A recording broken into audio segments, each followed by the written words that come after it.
प्यारे साथियों, अस्सलाम वालेकुम। आज का टॉपिक इश्क और अकल के नाम है। इसको देखिए भी और सुनिए भी, और अगर पसंद आए तो प्लीज़ हमारे चैनल को सब्सक्राइब करें ताकि आने वाले और वीडियोस आप मिस न कर सके। आज मैं आपको बताना चाहूँगा कि इश्क क्या है और अकल क्या है। पहले मैं अकल पर रोशनी डालना चाहूँगा कि अकल क्या है। अकल से इंसान को शऊर आता है और इंसान को अपनी तरफ मुतवज्जा करता है, अच्छे और बुरे में तमीज करवाता है। हर जगह इंसान अकल इस्तेमाल करता है और अकल की वजह से ही वो आगे निकल जाता है। अब इश्क क्या है? तो इश्क अरबी जुबान का लफ्ज है। ग्रामर में बतौर इस्म इस्तेमाल किया जाता है। इश्क एक ऐसी कुव्वत का नाम है जिस पर कोई और कुव्वत असरअंदाज नहीं होती। कई लोगों के जहन में ये सवाल पैदा होगा कि इश्क अकल से तेज है या अकल इश्क से तेज है।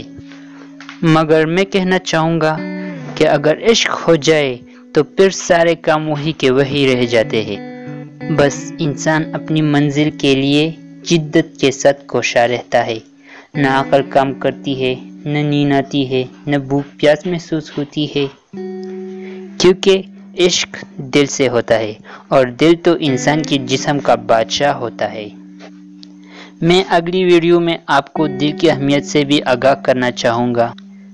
मिसाल के तौर पर अगर एक आशिक को हजारों की तादाद में बहुत से अक्लमंद अपने अपने दलाइल पेश करे, लेकिन वो फिर भी नहीं समझता, क्योंकि जो इश्क हकीकी हो उसमें जुनूनियत भी शामिल होता है। इश्क एक ऐसी कुव्वत का नाम है जहां अकल काम करना छोड़ देता है। इश्क 3 हरूफ से बना है। आइन से अकल, शीन से शर्म, खाब से करार। जब किसी को इश्क हो जाता है तो इसका अकल, शर्म और करार खत्म हो जाता है। अकल चाहे जितनी भी तेज हो, लेकिन इश्क में सबसे पहले अकल ही बेकार हो जाता है। शर्म और करार तो बाद में खत्म हो जाते हैं। और जिस इश्क में अकल काम करता है तो वो इश्क नहीं है जनाब, वो मजाजी इश्क है। क्योंकि हकीकी इश्क तो इंसान को एक नई सी दुनिया दिखाती है, उसे एक नया मंजिल दिखाता है, एक नई राह दिखाता है। एक शेर पे अर्ज ख़त्म करना चाहूँगा। मैं अपनी बात एक शेर पे ख़त्म करना चाहूँगा। अकल, शर्म, करार ख़त्म हुआ है जब से कमबख्त इश्क हुआ है। हंसते रहिए, मुस्कुराते रहिए और सीमाब नज़र टीवी देखते रहिए। वस्सलाम।